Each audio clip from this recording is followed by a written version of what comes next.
Hello guys, আসসালামু আলাইকুম। আশা করি আপনারা সবাই ভালো আছেন। আজকেও চলে আসলাম নতুন একটা নিউজ নিয়ে। তুরস্ক আর সিরিয়াতে নাকি শক্তিশালী ভূমিকম্প হয়েছে। 7.8 মাত্রার কম্পন এবং প্রায় 700 মরদেহ উদ্ধার করা হয়েছে।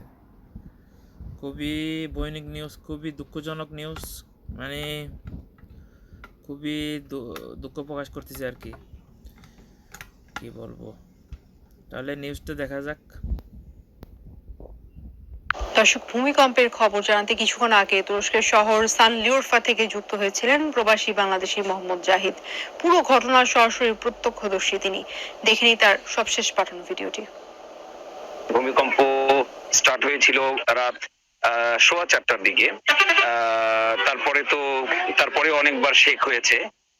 আমার জানা মতে 10 to 12 টাইমস, 10-12 বার শেক হয়েছিল।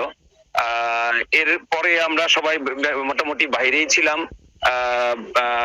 সব মানুষজন আসলে বাসার থেকে বের হয়ে এসে, যেমন আপনি হয়তো দেখতে পাচ্ছেন, আমি এখন একটি পার্কে আছি, আমার বাসার সন্নিকটে একটি পার্কে আছি। অনেক মানুষ এখানে আছে, রাস্তাতে অনেক মানুষ আছে, উদ্ধার কাজ চলছে। এখানকার পুলিশ, সিকিউরিটি সিস্টেম এবং অন্যান্য যত রিলেটেড ডিপার্টমেন্ট তারা উদ্ধার কাজ করছেন। হয়তো আপনারা জানেন যে ভূমিকম্পের পরে অনেক বিল্ডিং এ ক্র্যাক হয়ে যায়, সেই ফাটল থাকে বা ক্র্যাক হয়ে যায়, তখন এটা পরবর্তীতে একটা ইফেক্ট করে। সেরকম একটা ঘটনা আমার বাসার পাশেই ঘটেছে। তো যার কারণে আমরা আসলে ওখানে পুলিশ আমাদেরকে কাউকে থাকতে দিচ্ছে না। উদ্ধার কাজ চলছে, বেশ জোরে সোরে উদ্ধার কাজ চলছে।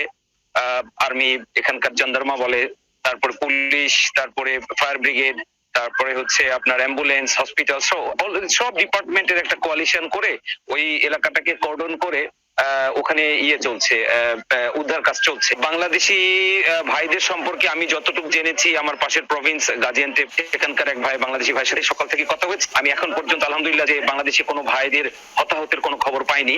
আমার জানা মতে সবাই খুব সেফ আছেন। এটা একটা সুখবর আর কি।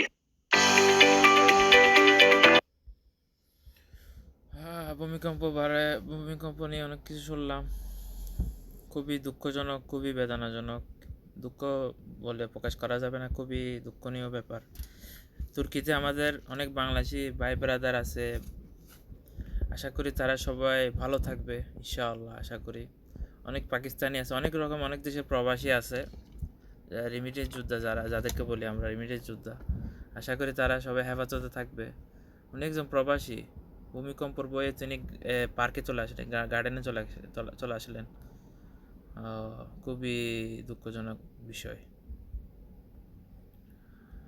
আল্লাহ আল্লাহ আল্লাহ মাফ করক, সবাই গুনাহ মাফ করক।